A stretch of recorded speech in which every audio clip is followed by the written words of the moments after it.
Welcome back, kids, to another exciting edition of Math Quarantine Edition with Sharma.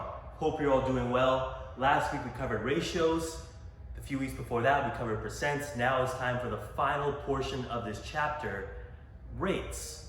So if we talked about ratios a lot last week, what is the big difference between ratios and rates? Remember, with ratios we're usually comparing two things of the same category. Boys to girls, we're comparing students. Apples to oranges, we're comparing fruits. The big difference with rates is that we're using two completely different units. That may have been the case sometimes with ratios, but it is always the case with rates. So where in the real world, because you know math is all about real world working, where have we found rates in the real world? Sir, I know. Yes, Ashley. Speed. Speed, can you elaborate on that, please? You know, like kilometers per hour when you're on driving, things like that. Perfect. Ashley just mentioned speed, kilometers per hour. See how there's two distinct units in there? Distance and time. Two different units that we combine together to get a nice rate. Where else in the real world have we found rates? Do we find rates? Anybody? Anybody? Anybody? Yeah, Rocco. Like cost. Cost. Great one, Rocco. Please say more. Well, you know, like dollars per gram or whatever, something like that. Perfect. We can learn a lot from this guy. Dollars per gram. That's another example of a great rate. You're gonna see it all over the place. Grocery stores, any other kind of store that we're in, you know. So that's the main difference between ratios and rates. How about some examples? James drove 300 kilometers in 6 hours. What is the rate? What is the unit rate? Two different things to look at here.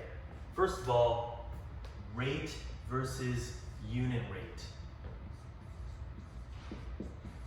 The rate is going to be just what we see right here. So 300 kilometers in 6 hours. The main difference between a rate and a unit rate is we're going to get our second unit here right down to 1. So how are we going to get 6 hours down to 1 hour? 300 kilometers in 6 hours. I need to get 6 down to 1, so I'm going to divide this number by 6. So now we have 1 hour. You're probably tired of hearing this, but what we do to one side, we have to do to the other side. I divided this by 6, so I'll divide this by 6. 300 divided by 6 is 50 kilometers in 1 hour. Which makes a lot of sense because you always hear units of speed as a unit of 1. I'm driving 100 miles an hour. So the difference between a rate and a unit rate is we always want to get it down to a unit of 1.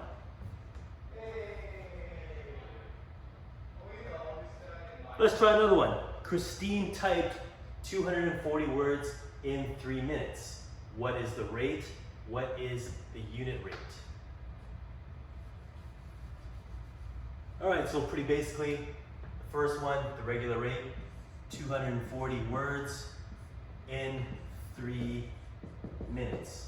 I don't know about you guys, but whenever I talk about my typing, I always express it as a unit of 1 minute. You never say I could type 500 words in 5 minutes. We always have it as a unit of 1 minute, just like speed is always for 1 hour. 240 words in 3 minutes. I want to get it down to 1 minute. So I'll divide this side by 3, which means I'll divide this side by 3. 240 divided by 3 is 80. 3 divided by 3 is 1. Christine types 80 words in 1 minute.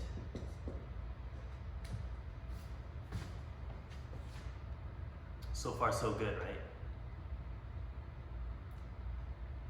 So as Rocco mentioned earlier, we also see units of rate for pricing.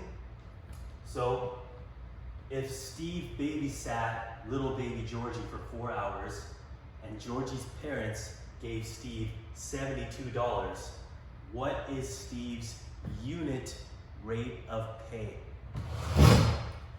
So he worked for 4 hours, he got paid $72. We want to know how much he makes per hour.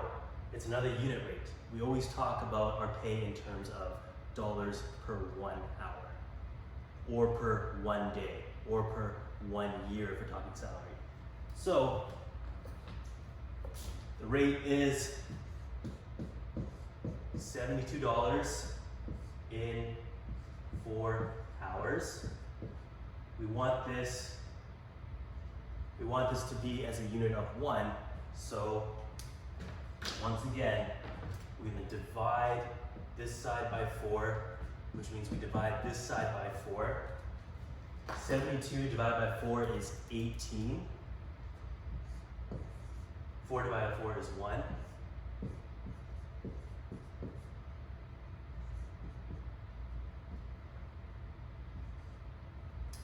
Steve makes $18 per hour on that rate of pay. I think we got 2 more here. Oh, great. Finding unit rates is going to be very helpful for you guys when you get older and you start to do some shopping. So the next section here is all about comparing rates.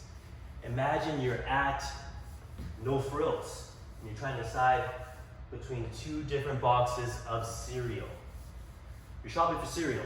The regular size Lucky Charms is $3.80 for 475 grams. The family pack is $6.30 for 750 grams. Which cereal is the better buy? Obviously, in the first one, it's cheaper, but you're getting less cereal.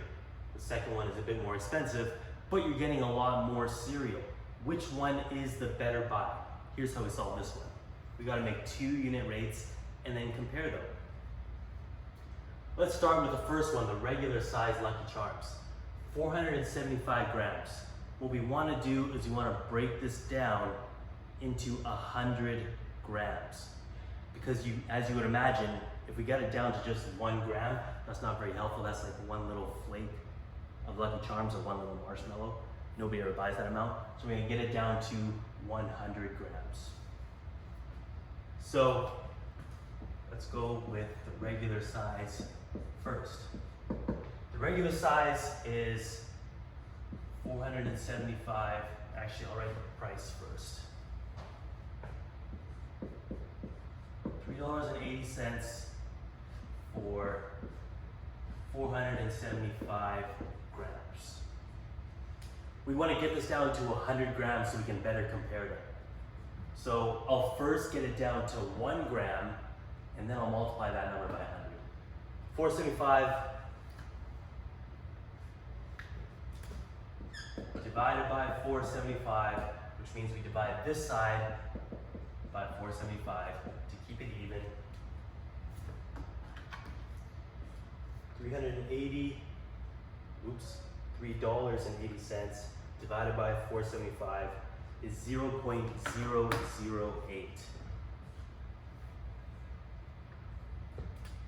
0.008 for 1 gram. 1 gram isn't very helpful to us, like I mentioned earlier, so we're going to times this by 100. I'm just going to use a black pen.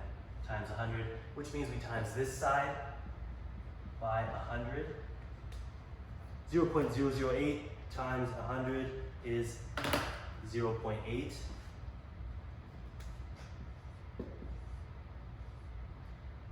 For 100 grams. That means that the price, the unit price, if you want to think of it that way, for the regular size box of Lucky Charms is 80 cents for 100 grams. Pretty good price. Let's see if it's better than the family pack.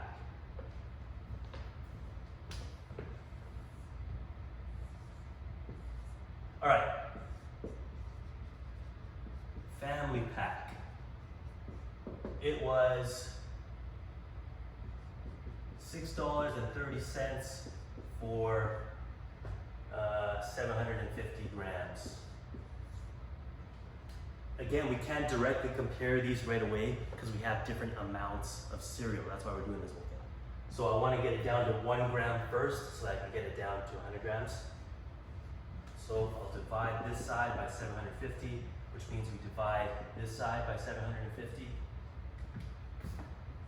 Okay, $6.30 divided by 750, 0.0084.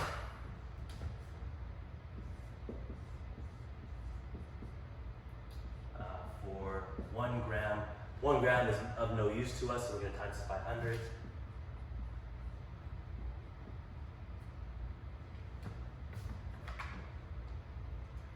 And we get 84 cents for 100 grams. So if the family pack is 84 cents for 100 grams and the regular pack is 80 cents for 100 grams, we can easily see that if you are a smart shopper, a smart consumer, you should go for the regular pack. It's the better buy. Next time you're in a grocery store, check the price tags. All of them will have unit prices written on the price tags right on the shelf there. They break it down for you. Also at 7-Eleven, they have the unit price for like chocolates and candy and stuff like that. Pretty cool. Math in real life, right? Okay, last one for today. Wayne Gretzky scored an incredible 894 goals in his NHL career, all-time record, in 1,487 games. Alex Ovechkin, who is still playing, has scored 706 goals so far in 1,152 games. Who has the better scoring rate? We can't compare right now because, yes, Gretzky scored more goals, but he also played more games. Ovechkin scored less goals, but he played less games than Gretzky. Who has the better scoring rate? Let's find out. So, Gretzky is at 894 goals in 1,487 games played. Ovechkin is at 706 goals in 1,152 games and counting. Who has a better rate of scoring? Let's find out. We're gonna break it down to see how many goals they average in one game. So if I want to get from 1487 down to one game, how might I do that? I'm going to divide it by 1487. I think I can turn this off now. If I divided this side by 1487, you know by now, I have to do the same thing to this side.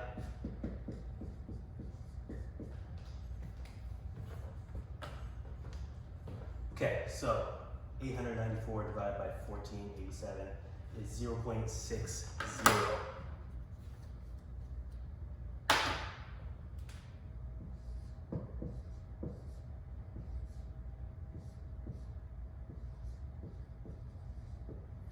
Wayne Gretzky scored on average 0.6 goals per game.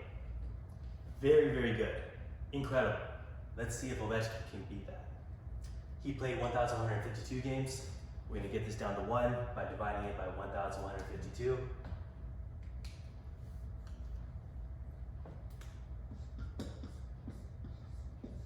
Same thing to the other side. 706 divided by 1,152 is 0.61. Wow.